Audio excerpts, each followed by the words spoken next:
इंदूच्या घराकडे गेला होतास का? नाही, जाईन आता. नको जाऊस, ती नाही आहे तिथं. म्हणजे? विशू दादा, रावसाहेबांनी बोलवलंय. जेवल्यावर येईल. असशील तसं ये म्हणून सांगितलंय. बरं.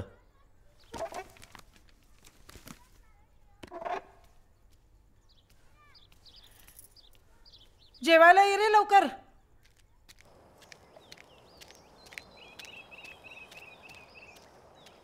रावसाहेब,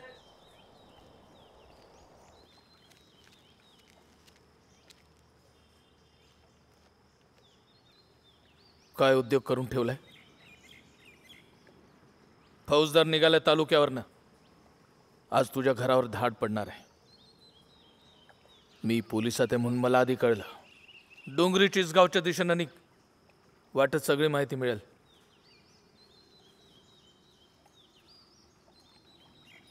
वेळ फार कमी आहे. पळ पळ. पळ.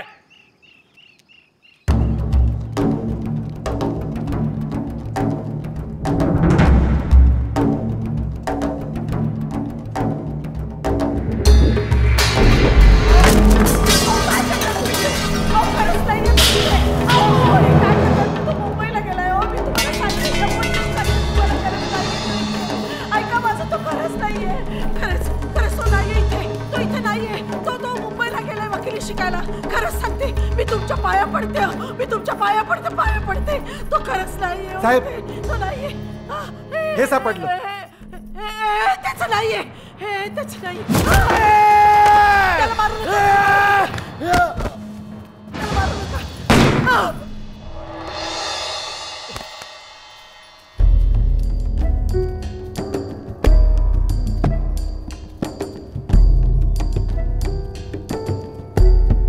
सावलीला बसा गुरुजी.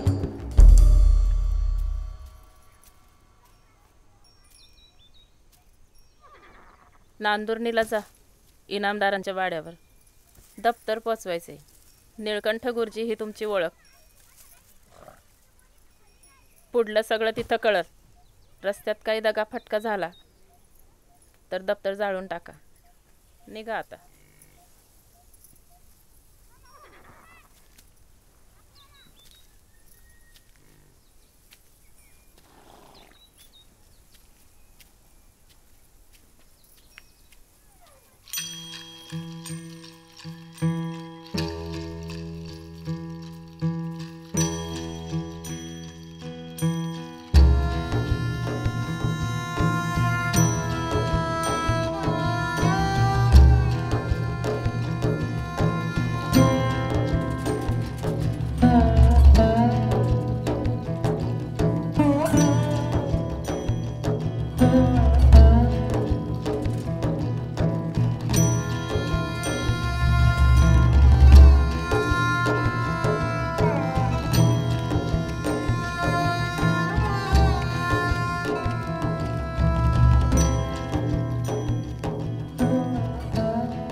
नमस्कार.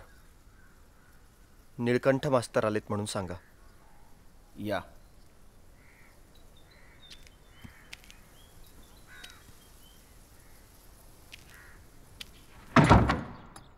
गावामध्ये शाळा मास्तर नव्हता म्हणून तुम्हाला बोलावून घेतलं. तुम्ही आवरून घ्या, ताजेतवाने व्हा. दमला असाल प्रवास करून. मग जाऊ शाळा बघायला. जी. मास्तर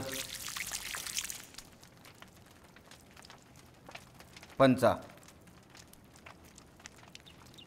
ही आमची शाळा. मुलांना शिकवा, शहाणं करून सोडा. रात्री भोजनानंतर बोलू.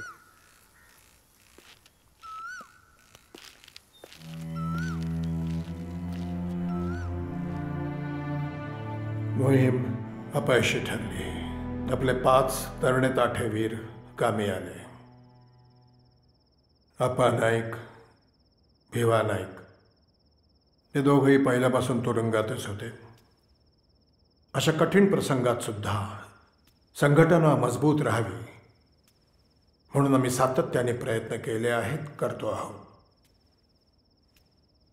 हे केंद्र आहे. संघटनेचा प्रत्येक निर्णय हा इथे घेतला जातो, पण हे कुणालाही माहिती नाही. अगदी या घरातल्या सुद्धा कुणालाही माहिती नाही. याची गुप्तता तुम्हाला राखायची आहे. अप्पांची कन्या यशोदा, ती व्यंकटेशशी लग्न करणार होती. आली इथे 2 जण. त्याच वेळेला एका नव्या मोहिमेची आखणी होत होती. व्यंकटेश म्हणाला, मी आधी मोहीम पूर्ण करणार. यशोदेनंही समजावून घेतलं. बरं म्हणाले. ती वाट बघते. तिला अजूनही माहिती नाही. ती पोर इथेच आहे, भूमिगत आहे. व्यंकटेशबद्दलची वस्तुस्थिती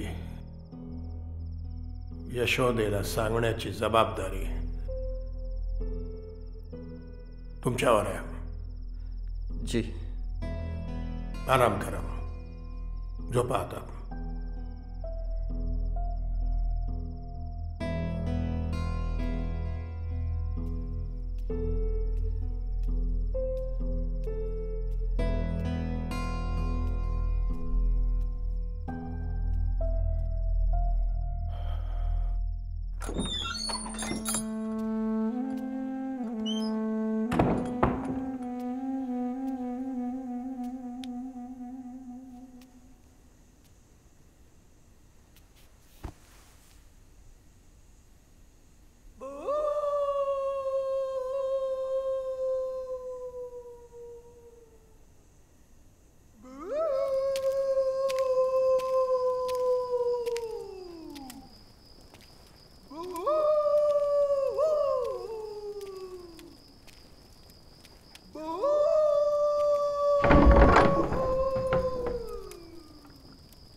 मालक, चला.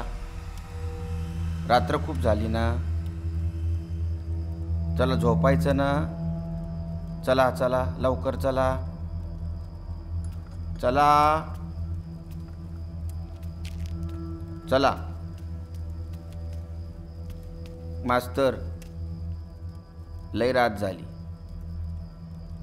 हिंडू नका वाड्यात. झोपा जाऊन गुमान.